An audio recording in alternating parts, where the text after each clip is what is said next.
Good morning to everybody. Mr. Pryor, Mr. Daybell, can I get you to turn on your video, please?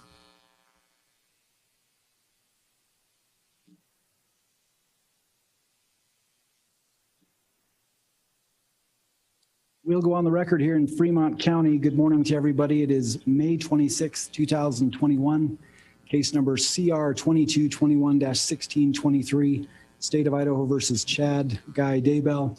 Present here on the Zoom call, I have Mr. Daybell appearing with his counsel, Mr. Pryor. I have Mr. Wood, who represents the state. Also, Ms. Blake, who is here representing the state. I have a court reporter and someone from the Idaho Supreme Court for technical issues. This is the date and time for an initial appearance. Mr. Daybell, can you hear me okay? Yes. Can you hear me? I me? need you to speak a little bit louder, Mr. Daybell. Yes, I can hear you. Mr. Daybell, the purpose of today's initial appearance is to go through your rights, to talk about the date for future hearings, to talk about counsel, and a few other things. Mr. Daybell, would you review a copy of the notification of rights form that was sent down to the jail prior to this hearing today? Yes. Do you understand your legal rights here today? I do. Mr. Pryor, did you go through that notification of rights form with your client? Yes, Your Honor, I did. Thank you. All right, Mr. Daybell, did you receive a copy of the indictment that was filed on May 25th, 2021, a warrant that was filed on that same date? Yes, I did. Did you have a chance to review that with your counsel, Mr. Pryor? He did, Judge, and we have no questions at this time. Mr. Pryor, it's my understanding from a review of the notification of rights that your client is waiving a formal reading of the indictment. If it's okay with you, I'll just go through each charge and the maximum penalties. I'm not going to go through the allegation contained in the charge. That's appropriate, Your Honor. Ms. Blake or Mr. Wood, any objection to that? No, Your Honor, I think that's appropriate. No objection. All right. Mr. Daybell, the indictment, like I said, is case number CR 2221-1623. It was filed on May 25th, 2021. In the indictment, there are 9 counts. I'm going to go through the counts that are relevant to your case. The first count is conspiracy to commit first-degree murder, as well as grand theft by deception. That count is punishable to the same extent as the underlying crime on the conspiracy. On the first part of that count, murder in the first degree, it's punishable by death or life imprisonment. If the death penalty is not sought, the court shall impose a life sentence, including mandatory minimum period of incarceration of 10 years. It carries up to a $50,000 fine or both. It also carries with it up to a $5,000 fine and restitution. With regards to the second part of count 1, conspiracy to commit grand theft by deception, that portion of the charge carries up to 14 years in prison, up to a $5,000 fine or both. Count 1 is an allegation of, like I said, conspiracy to commit first-degree murder and grand theft. The murder relates to the victim and the death of TR, a minor. Count 2 is a charge of first-degree murder. It carries with it a maximum penalty punishable by death or life imprisonment. If the death penalty is not sought, the court shall impose life sentence, including mandatory minimum period of incarceration of 10 years. It carries up to a $50,000 fine and up to a $5,000 fine and restitution. It relates to the death of the minor child, TR. Count 3 is a charge of conspiracy to commit first-degree murder and grand theft by deception. That charge carries with it the same maximum penalty as count 1.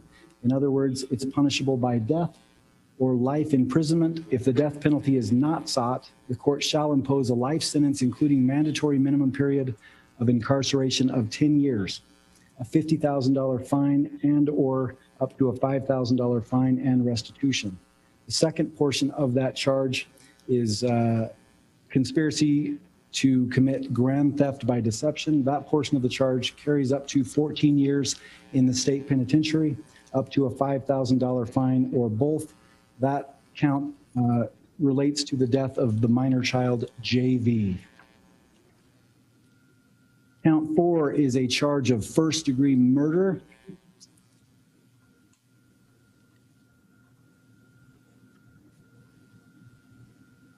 That charge is punishable by death or life imprisonment. If the death penalty is not sought, the court shall impose a life sentence, including mandatory minimum period of incarceration of 10 years, a $50,000 fine, plus $5,000 fine and restitution. That count relates to the death of JV, a minor. Count 5 is conspiracy to commit first-degree murder.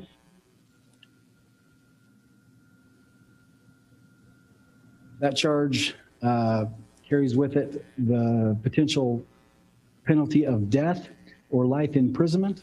If the death penalty is not sought, the court shall impose a life sentence, including mandatory minimum period of incarceration of 10 years, a $50,000 fine, plus $5,000 fine and restitution. That charge relates to the death of Vallow Daybell.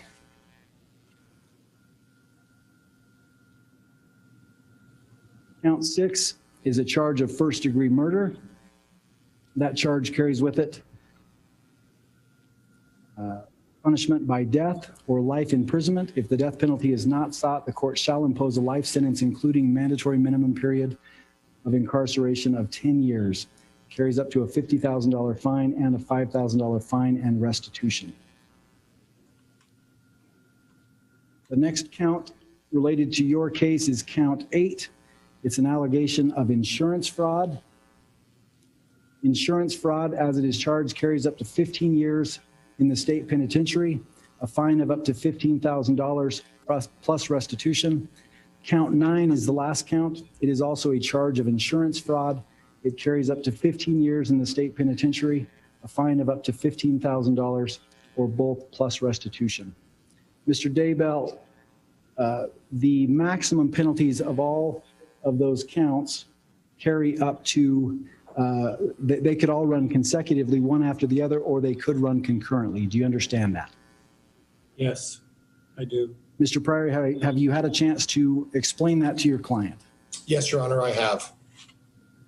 We'll proceed then. Very well.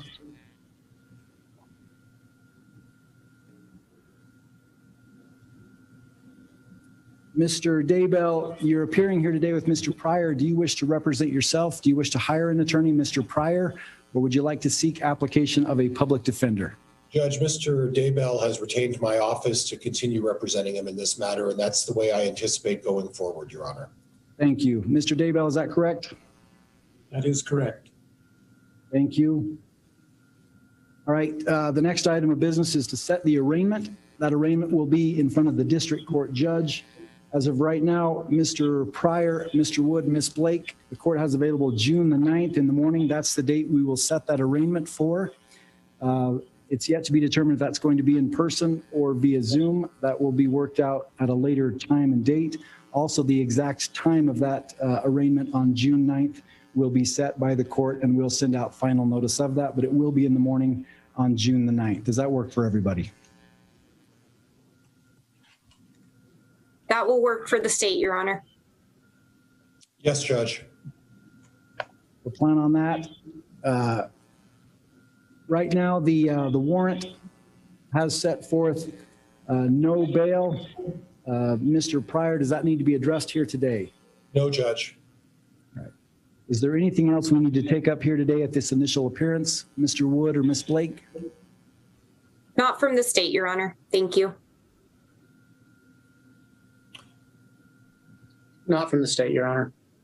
Mr. Pryor, anything else from the defense we need to bring up here today at this initial appearance? Nothing further, Your Honor. May we be excused?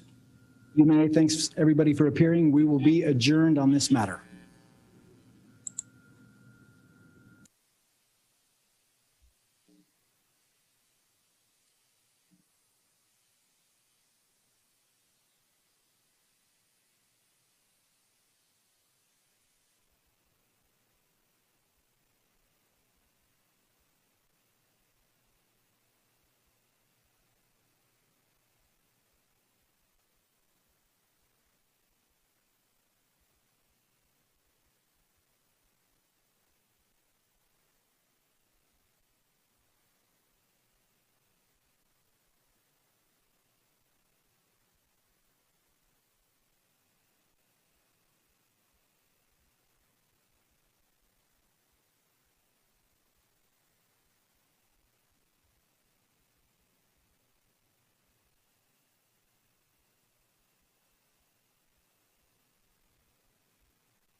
Most guys get serious eye bags as they get older, but most guys don't do anything about it.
We'll be on the record here in Fremont County. It is 11:44 here on the 26th of May, 2021. Good morning to everybody.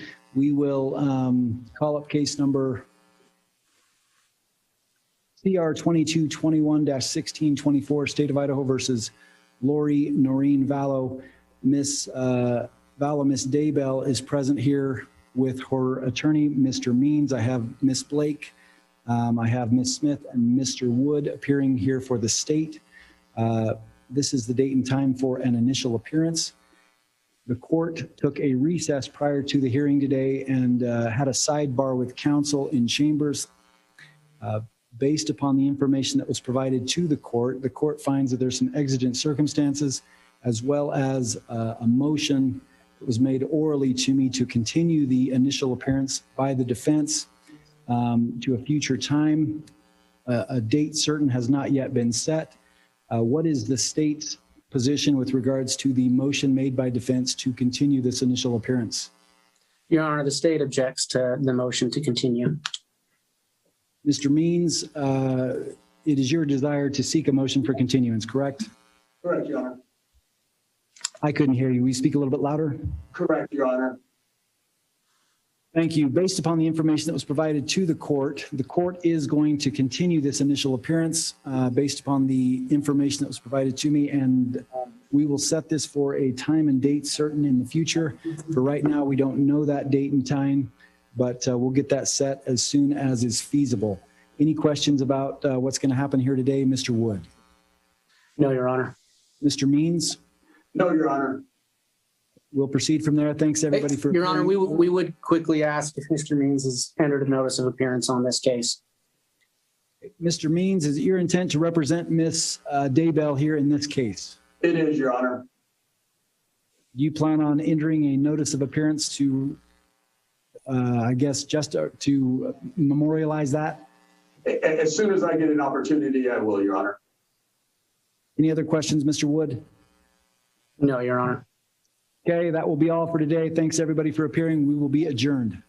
Thank you, Your Honor.